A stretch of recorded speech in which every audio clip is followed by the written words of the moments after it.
Hi YouTube, this is Kristen Moonrise. Welcome to my channel. This channel is pretty much about the fact that, about fall 2020, I had a rude awakening, which actually ended up being a spiritual awakening that let me know I needed to see myself differently. I needed to change a lot of behaviors, and I was essentially holding myself back in many ways. Come to find out, there's a lot of people that kind of hit that mark in their lives as well. So this channel is pretty much about connecting with people and discussing about how a spiritual awakening pretty much has a ripple effect across your life, and just interacting with people about it. So you can check out, I think it's going to be here, my video on my spiritual awakening if you want to know more about that. It pretty much sets the tone for the entire channel. So one thing that I wanted to talk about, today's topic, is of your attitude, and that is something that I realized I really needed to change. As outwardly happy I was looking, I was actually quite internally not at my best. But before I get to that, I'm kind of not feeling all that great today. I had all this promise to record multiple videos today, and I just didn't really feel like it. But I went to the pharmacy, and as I was getting my medicine, I got some other type of medicine, and I ended up getting this palette I hadn't seen by NYX. So just wanted to show you the makeup I have on. I'm wearing this color, and I think this up here, if you can see some of that glitter up there. Oh yeah, and then I got my nails done. So these are my Christmas nails. So despite the fact of not feeling my best, I am trying to not look horrible. So anyway, yeah, so pretty much, is your attitude holding you back? And I realized mine definitely was. And it's really a humbling experience. Hold on. Sorry about that. It is really quite the humbling experience to realize that you were missing out on opportunities. Opportunities came and went because of your attitude. And,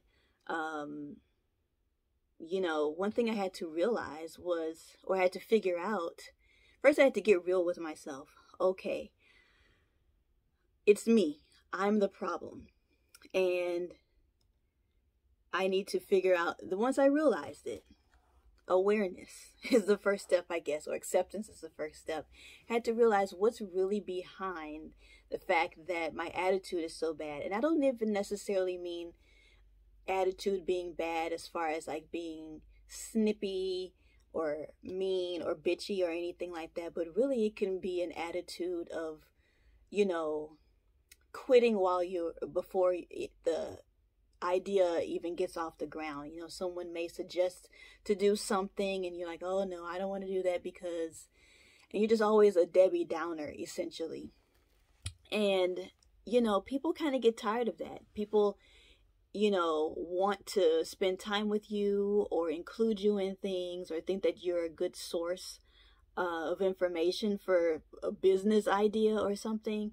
And if they keep coming to you and you're always turning it down, you're always mopey, that is also what I mean by having a bad attitude. And then you see the opportunities dry up. Nobody wants to be around you anymore, but no one really wants to tell you what it is necessarily.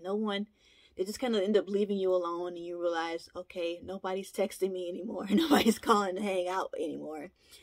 What is it? So a lot of times, it's feeling insecure, it's being scared, and it's coming out in pointing the finger back at the situation or back at someone else, because you really don't want to admit that, you're a little scared. It's a cover for something else. But that takes a lot of inner work to really admit that, because people will literally spend their entire lives, blaming someone else. And then they are stuck in that same emotional position their entire lives. And then that's when they realize and wake up, hey, maybe I should have done this a little bit differently 20 years ago. You don't want to be that person. I surely don't want to be that person. I care so much about future Kristen so much that I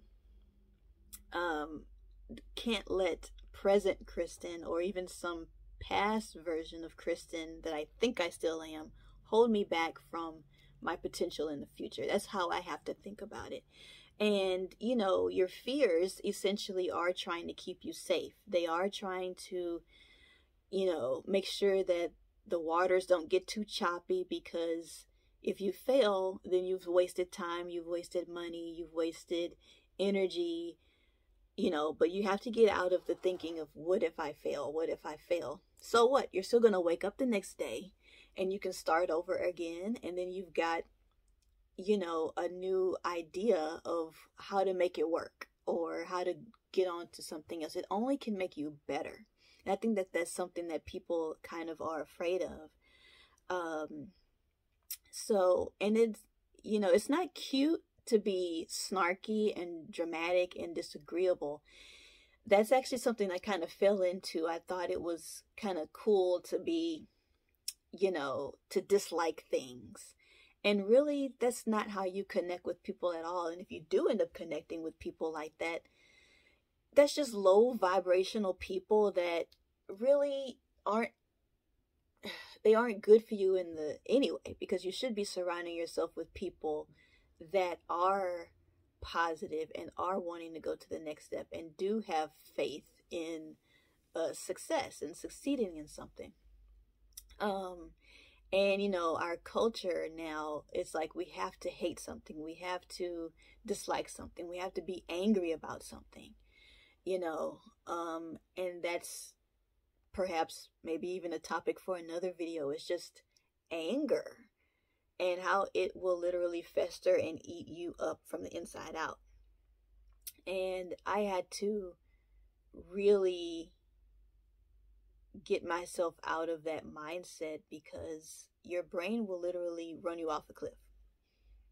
So this video, I didn't really have plans to actually create this video, but every morning I do a morning ritual and an evening ritual. So right after I wake up every morning and right before I go to sleep every evening, I sit at my altar, which I may have mentioned in a previous video, that is right on the other side of this wall in my living room. Right now I'm in my bedroom. And I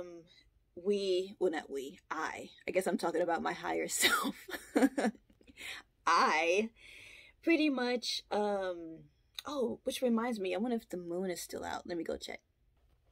No, unfortunately, I missed its set, but oh well, I saw it earlier. I always try to make sure I see the moon as much as I can in whatever phase she's in. So, because, you know, Kristen moonrise and all that stuff. But anyway, this morning, as I was reading my morning prayers, doing my morning ritual, I've got a little altar that's got all my crystals on there, or most of my crystals. Some crystals I take with me when I go out. And it's got candles and other things. Maybe I'll do a video on my altar setup. But I try to keep it off camera. I kind of like to keep that sacred. But I was reading this prayer, and I've been reading it all year. But as I was reading it, it got me to think, okay, why don't I make a video about this very topic? And so I came across this prayer because, okay, I'm Catholic. If you watch my video about my spiritual journey, I do talk about growing up Catholic. And we've got a prayer for literally everything. So I was on Google searching for a particular prayer, or a prayer about a particular thing, and you know, one thing leads to another. You know, the search bar finishes your sentence, and so I was, you know, typing in prayer for future, and so it pulled up prayer for future husband, prayer for future wife, and I'm like, wait a minute, that's not really what I was searching for, but I'm curious. Let me search for what I'm looking for, and let me go back to that. So I pulled up prayer for future spouse or whatever, future husband, wife. So at first I looked, yeah. So anyway, I came across this series of prayers that you could pray every day over yourself as a future wife. And there's also prayers, it's all for women, but it's for her to pray for her future husband. And I'm like, oh, this is really cool. And this is not, that's not, those are not Catholic prayers. This was just regular Protestant prayers. But within those series of prayers was the one that I read today, which is not specific to a man or a woman, or if you're single or married or whatever faith you might be. It just says God in here, but you can change that word to say universe or source energy, infinite intelligence, whatever your choice of higher power is. So I wanted to read this prayer because it was talking essentially about your attitude and praying over your attitude. So I wanted to share it. So what I'll do, I'll copy and paste it into the description box, and I'll also link to the website that I actually got the prayer from. And I don't even remember what I was praying, what I was searching for. Oh yeah, I remember what I was searching for originally, but the internet, it'll lead you one thing to the other. So anyway, just to reiterate, this is hopefully to help those of you, like this prayer is definitely helping me. It's a long process. I'm not changing over time. I mean, I am changing over time. I'm not changing overnight. But it's for those of you that may still need help with stop not reacting so quickly, not giving such a negative response so easily. And because that was my issue, I was snapping anybody up. I'd have to finish it all out. I had all the answers. Everybody else was slow and stupid and dumb. And one thing I had to just know is that I'm going to trust that the other person knows what's best for them. I don't have any say-so in what they choose to do, what they choose to say, how they choose to work, how they choose to live their lives. That's them. That's got nothing to do with me, because I still have to live my own. I can't, like my mom used to say when she would get mad at other drivers on the road. She would say, they can't drive my car and theirs too at the same time. So I'm going to say that this way too. I can't live my life and try to live somebody else's life and instruct them on how to live at the same time I'm trying to live my life. Like, that's taking away from what I'm trying to create and what I'm trying to do. And who cares if you disagree? Just disagree. What's the worst that could happen? You can't make somebody else think like you do. You can't force it. They may change their mind, but it's not ever going to happen if you try to force it down their throats. So this is a very short prayer. But I will, well, in comparison to the others, it's a little short. It's shorter. Let me take a sip of water. And again, when it says God, insert whatever you believe. Dear God, I pray that you will give me patience and an attitude of grace. Please help me overlook offenses and respond graciously to conflict. Please help me to develop this pattern now rather than later. When others are bothering me, when situations are bothering me, and when I am even bothering myself, please remind me to take it all to you. Please remind me to talk with you first before confronting things. Grant me discernment and understanding for the situations I don't know how to confront. Thank you so much for the grace you've shown me and for being the perfect model of forgiveness and love. Please help me to keep my focus always on you. Amen. So I really like that prayer. It's not specific to anyone. It's specific to everybody, but it's not just for women, not just for men, not just for marriage, not just for singleness, whatever. And praying this over and over again, throughout the year, when I first started reading this one,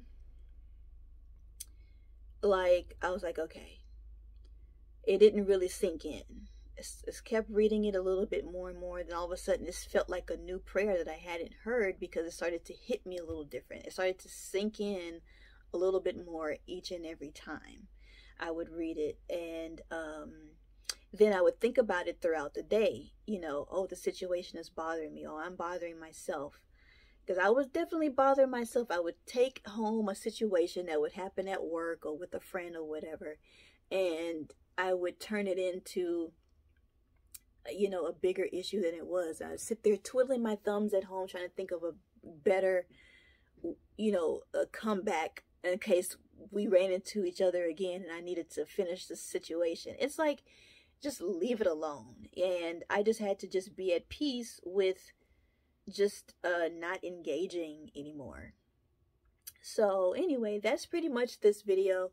I like to try to keep these videos short, but I will post it in the description box, and hopefully that helps someone out there that may have a bit of, I don't want to say anger issues, but just, you know, may just need a little bit of help with calming down and just managing their emotions a little bit better, because I surely needed it myself.